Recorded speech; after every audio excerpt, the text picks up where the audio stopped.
Chapter 8, The Trunchbull.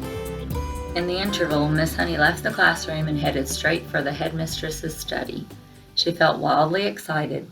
She had just met a small girl who possessed, or so it seemed to her, quite extraordinary qualities of brilliance. There had not been time yet to find out exactly how brilliant the child was, but Miss Honey had learned enough to realize that something had to be done about it as soon as possible.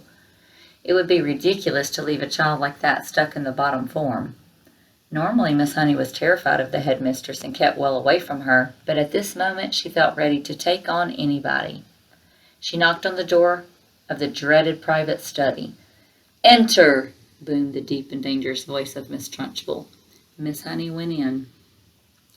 Now, most head teachers are chosen because they possess a number of fine qualities. They understand children and they have the children's best interest at heart. They are sympathetic, they are fair, and they are deeply interested in education. Miss Trunchbull possessed none of these qualities, and how she ever got her present job was a mystery. She was above all a most formidable female.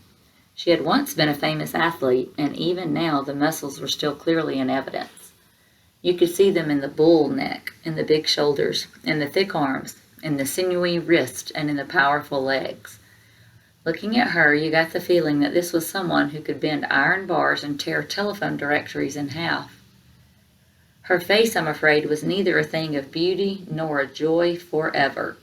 She had an obstinate chin, a cruel mouth, a small, arrogant eyes, and as for her clothes, they were, to say the least, extremely odd. She always had on a brown cotton smock, which was pinched in around the waist with a wide leather belt. The belt was fastened in front with an enormous silver buckle. The massive thighs which emerged from out of the smock were encased in a pair of extraordinary breeches, bottle green in color and made of coarse twill. These breeches reached to just below the knees, and then from there on down she sported green stockings with turn-up tops, which displayed her calf muscles to perfection. On her feet she wore flat-heeled brown brogues with leather flaps. She looked, in short, more like a rather eccentric and bloodthirsty follower of the staghounds than the headmistress of a nice school for children. When Miss Honey entered the study, Miss Trunchbull was standing beside her huge desk with a look of scowling impatience on her face. "Yes, Miss Honey," she said. "What is it you want? You're looking very flushed and flustered this morning. What's the matter with you? Have those little stinkers been flicking spitballs at you?" "No, headmistress, nothing like that." "Well, what is it then? Get on with it. I'm a busy woman." As she spoke, she reached out and poured herself a glass of water from a jug that was always on her desk. "There's a little girl in my class called Matilda Wormwood," Miss Honey began. "That's the daughter of the man who owns Wormwood Motors in the village," Miss Trunchbull barked. She hardly ever spoke in a normal voice. She either barked or shouted.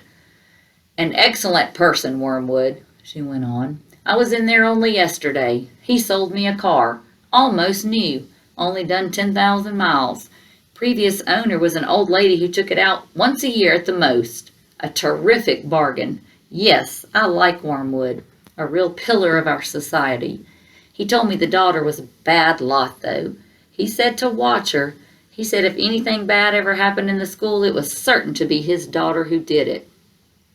I haven't met the little brat yet, but she'll know about it when I do. Her father said she's a real wart." "Oh, no, headmistress, that can't be right," Miss Honey cried. "Oh, yes, Miss Honey, it darn well is right. In fact, now I come to think of it, I'll bet it was she who put that stink bomb under my desk here first thing this morning. That place stank like a sewer. Of course it was her. I shall have her for that. You see if I don't. What's she look like? Nasty little worm, I'll be bound. I'll have discovered, Miss Honey, during my long career as a teacher, that a bad girl is far a more dangerous creature than a bad boy. What's more, they're much harder to squash. Squashing a bad girl is like trying to squash a blue bottle. You bang down on it and the darn thing isn't there. Nasty, dirty things little girls are. Glad I never was one." "Oh, but you must have been a little girl once, headmistress. Surely you were." "Not for long, anyway," Miss Trunchbull barked, grinning. "I became a woman very quickly. She's completely off her rocker, Miss Honey told herself. She's barmy as a bedbug. Miss Honey stood resolutely before the headmistress. For once she was not going to be browbeaten. "I must tell you, headmistress," she said, "that you are completely mistaken about Matilda putting a stink bomb under your desk." "I'm never mistaken, Miss Honey." "But, headmistress, the child only arrived in school this morning and she came straight down to the classroom."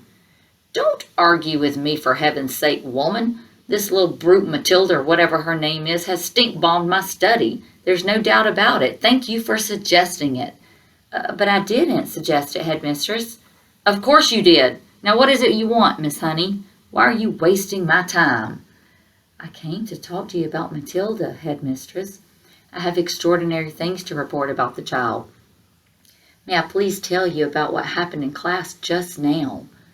"I suppose she set fire to your skirt, or scorched your knickers," Miss Trunchbull snorted. "No, no," Miss Honey cried out. "Matilda is a genius." At the mention of this word, Miss Trunchbull's face turned purple and her whole body seemed to swell up like a bullfrog's. "A genius!" she shouted. "What piffle is this you are talking about, madam? You must be out of your mind. I have her father's word for it that this child is a gangster." "Her father is wrong, headmistress."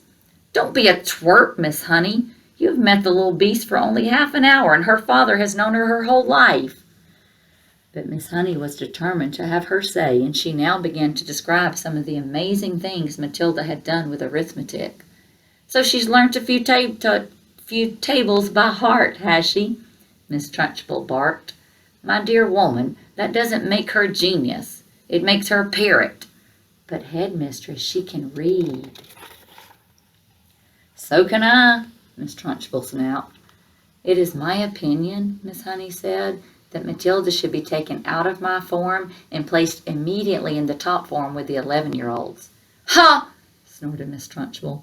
"So you want to get rid of her, do you? You can't handle her. So now you want to upload her onto the wretched Miss Plimsoll in the top, where she will cause even more chaos." "Oh, no, no," cried Miss Honey. "That is not my reason at all." "Oh, yes, it is," shouted Miss Trunchbull. "I can see right through your little plot, madam, and my answer is no. Matilda stays where she is, and it is up to you to see she behaves herself." "But, headmistress, please." "Not another word," shouted Miss Trunchbull. "And in any case, I have a rule in this school that all children remain in their own age groups, regardless of ability. Great Scott, I'm not having a little 5-year-old brigand sitting with the senior girls and boys in the top form. Who ever heard of such a thing?" Miss Honey stood there helpless before this great red-necked giant.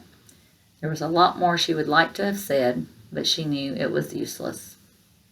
She said softly, "Very well, then. It is up to you, headmistress."